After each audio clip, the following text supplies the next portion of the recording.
అని తెలుసుకున్నాను. ఏది నా సొంతం కాదనుకున్నాను.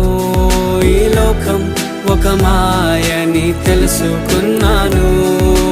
ఏది నా సొంతం కాదనుకున్నాను. తప్పిపోయిన కుమారుని నేనైతే నా కొరకై నిరీక్షించే తండ్రి నా యేసు. తప్పిపోయిన కుమారుని నేనైతే నా కొరకై నిరీక్షించే తండ్రి నా